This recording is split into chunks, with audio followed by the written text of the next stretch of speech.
out they go. Good start from Craigland from pole position. Not such a good start from Paul Clark. You can see David Hitchens got away quite nicely. He's going to get alongside Tom Parker, his rival for what is currently third place in the championship, but they head now into Riches, and it looked like it was Craigland from the green and yellow car of Paul Clark in second place. Have they all made it through there safely? It looks like they more or less have. There's jostling behind the leaders as everyone tries to be third, and one or two cars going wide at the Wilson hairpin as well, a little bit further back down the road. There's Tim Penstone Smith in the number 47 car with the Union flag livery. He again going from the black. He's already made up several places, hasn't he? I think he was looking for a top 15 finish in this race, having had 19th from the back yesterday. Is that kind of a puncture, possibly? 52, the front right corner doesn't look right on that one for Alan Harmon, so he may be an early retirement, unfortunately. What's happening further up the order, though, I wonder? Craigland, I think, still leads it. He does. There's the battle just behind Paul Clark in second, Martin West in third. Yeah, that tyre is getting worse, and Alan Harmon would have probably been advised to turn right there into the paddock, but he's continuing on. Hopefully he gets it back to the pitch without too much drama, but he's not going to continue. But the lead pack does, as they turn their way. A few cars get an opposite lock in these early corners of the race, and tussling all the way down, a long way down the order. Jeff Peake in 29. How did he? Yeah, he started in row 7, so further back than we'd expect, but perhaps he hasn't gained really any from there. But for the lead of the race, here comes Paul Clark, who had a misfortune yesterday. He takes the lead. Yeah, he does, from Craigland in second place, and it's side by side as well for third. That's the 4 car of David Martin and the previous champion, number 94, Martin West, who's been on Mazda 7 duty for much of the season so far, having his first low-cost race of the season. Craigland tries to get the lead back from Paul Clark, and he does so. There goes Alan Harmon reversing into a gap in the barriers. But the leaders are already back at Murray's. They've got a little bit of a gap back to Martin West in third, and the number 4 car of David Martin in fourth place. Now we're going to see Paul Clark draft into the lead. I think he's going to do it by the line. Such is the effectiveness of the slipstream today. Craigland back in the tow. Could get the lead, I reckon, by to get back into Ritchie's, which would be... no, he's not quite going to manage that. That would have been quite remarkable, but he's right there behind the leader, Paul Clark, as they turn their way through the right-hander at Ritchie's and head off for the hairpin. Oh, Belgium's had a huge slide. They saved it in the background. I was very concerned that was going to shoot to the infield, but it didn't happen, fortunately. For third, that is David Hitchin, is it? Yes, it is. He's come up to third. He raced really well yesterday to second place and fastest lap. The man that's third in the championship currently. And he's got himself up ahead of Martin West. Tom Parker, who jumped the start yesterday, is up next. David Martin is through in what is 6th position. So that's a good tussle as well. The top 2 getting away, unlike yesterday, Ian. They are indeed, and Martin is one who's lost a few places, hasn't he? If he was third, and he's dropped back to 6th. Just behind them is the number 90 car of Fortula. Sean Brame, I think he led the race briefly yesterday, didn't he, as well? He is down in 7th place at the moment in the number 8 car. Very experienced Sean Brame in Hardy Brad Horse, and also in this scrap as they turn their way through Oggies. You've got the David Hitchin car at the head of the group still at the moment, so just a couple of cars behind him is Tom Parker. Those two were quite close in the points coming into this weekend's racing. You can hear the tyres squealing as they head through Williams and now head on to the back straight, the Bentley straight. There are the leaders, Paul Clark and Craigland.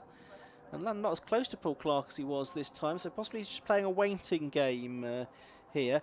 Very close for third. It is West that appears in third place at Brundle, ahead of Hitchin and Parker right there as well. But it's really close in this battle for third, back to basically 10th place. Yeah, great dicing here. Locost at Snetterton. We see lots of this. They're side by side again, this time in decorum. To the outside goes Hitchin. That is not a passing move. It's setting himself up for the exit to Murray's. We've got Tom Parker then up next, driver 4th in the championship. He's had 4 podiums this season. For the lead of the race, Paul Clark doing a great job here. He leads and he's led the whole lap. done a 2:23.2, which is quicker than anybody went yesterday by a margin. So Paul Clark, his pace is keeping Craig Land at bay at this stage. They are 3 seconds now clear of third, which I think is Martin West, with Tom Parker possibly behind. They both slipstream past David Hitchin. Again, leading out of Murray's today, Ian, is probably not a good thing, it would seem, because even by the line, people are being able to drag through, and then if you're in a battle, you're going to lose more position possibly by the time you get to Ritchie. So you said Craig Land already perhaps getting a think of a strategy ahead of the finish, but that's a little way away yet. It is. It means you've got to make sure your car's in the right place, not going into the last lap, but into the last corner. Basically, if you think you can take advantage of the tow and get the place changed before you get to the timing line at the end of the lap.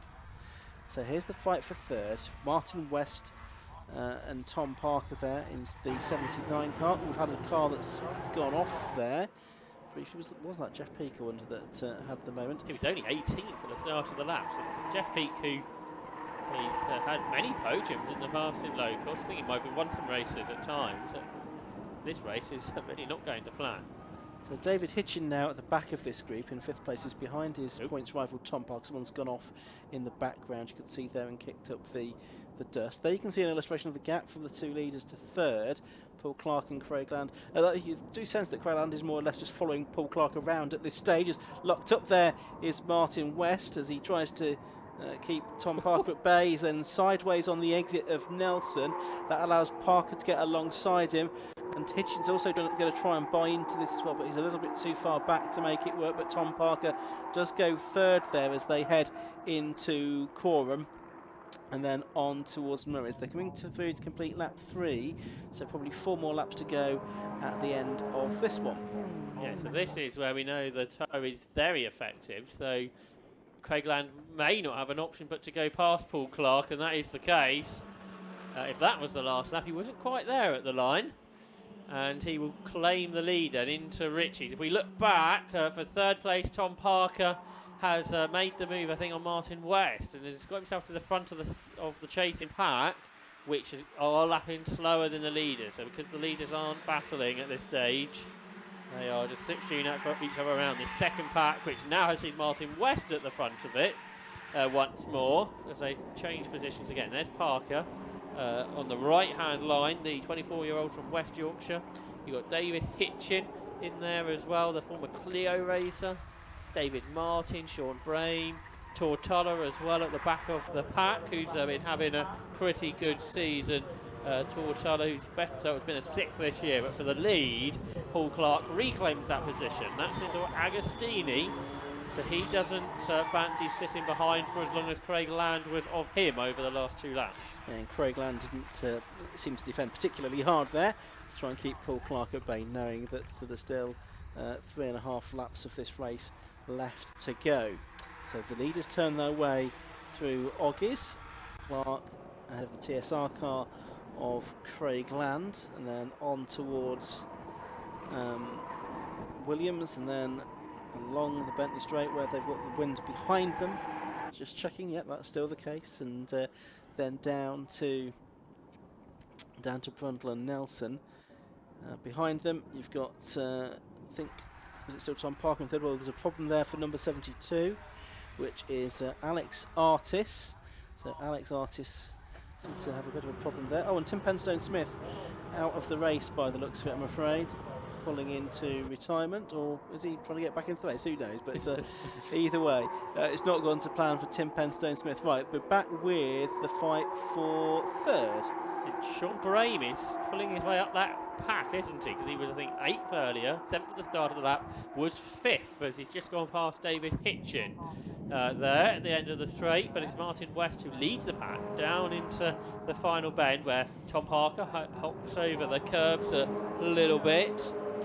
Driving his 3rd season of Locost racing after a number of years of karting in the ex-Mark Burton car, and he is now under threat from Sean Brame, who's been racing in Locost for 15 seasons. Meanwhile, the leader is Paul Clark, Did they change again down the straight? No, they didn't, I don't think. This time. Up towards Wilson they go, and they're still about 4 seconds clear of the battle for third, which shows Sean Brame trying to get himself up into P3. He's already made up one place on that lap. There's Tom Parker out a bit wide there at Wilson. He's lost position. He was fourth at the start of the lap, would going for third into Ritchie's, but now he's down to sixth, seventh maybe. Yeah, seventh position, so that didn't go well for Tom Parker. So here's Paul Clark then into the hairpin for the 5th of 7 times. The driver from Southampton then leading the way. Sean Brame trying to go for third. The driver from Ipswich over the border in Suffolk. He is there now trying to go for third on the inside of West, but West has got the line there and the momentum to keep him ahead. Then David Hitchin behind. Then David Martin, who just got past, who's now been repassed by Tom Parker, so Parker back into 6th, then Martin, then Tortella at the back of the group, the teenager from Oxford, who was the novice champion last year, and now in his 2nd season, and in this battle pack for 3rd position, and the leaders up again. Craig Land sits behind. It almost feels like Paul Clark would like to allow him to lead, but he doesn't want to turn this into one of those Formula E races where one just lets everyone pass. So Paul Clark stays in front of Craig Land, and they turn their way then through lap 5 of the race. And because of this, because Craig Land is letting Paul Clark drive his lines, the others aren't able to catch, and it's much easier to pick a strategy when there's just 2 of them. It's probably a bit less fun to watch, but it's probably better if you're involved and looking for a race victory. 3 Murrays for the 5th time then, so 2 more laps to go at the end of this one, just coming up to the 12-minute mark now. Brame is 3rd, so he's got through the whole pack basically on over the last couple or 3 laps. He may not stay there though. Probably not for very long, as Craig Land this time gets ahead of Paul Clark over the line. He's 8 hundredths of a second to the good. Next group goes through with Tortilla at the back of it, but a bit of shuffling in the back compared to the order on the previous lap. And then Bradley Horsnell now ahead of the man from Cornwall, Ian Hardy. Number 50, he's had a long old trek to get here. He's down to 10th place. And we're watching the 2 leaders come out of the Wilson hairpin. Number 1, Craig Land. Number 82, Paul Clark. And they are now 5 seconds ahead of the rest of them. Craig Land, who sporting the number 1 on his car as the champion. He's been a contender for a few seasons. Someone had a big slide in the background. I was concerned they were going to go off, but I think they managed to stay on. Had a few of those moments today at various parts of the lap. You've now got Martin West trying to get back ahead of Sean Brame there at the hairpin. Tom Parker is there as well, and David Hitchin. They're currently 5th and 6th, and then David Martin 7th. But Brame running a little bit wider than some of the others through Hamilton there in 3rd place. Does that allow Martin West to carry more speed into Oggies? And there's a yellow flag, I think, at Wilson hairpin now, so someone may have gone off up there. So working this penultimate lap of this race, and we'll see how it all unfolds towards the end, as the battle for 3rd makes its way down the Bentley Straight. Yeah, Craig Land leads. Paul Clark sits behind him this time, sort of with a turn of event from earlier. But for 3rd, it's going a bit bonkers. They're moving around various lines. West snatches the brake, but takes 3rd into Brundle, but then has a big moment on the brakes.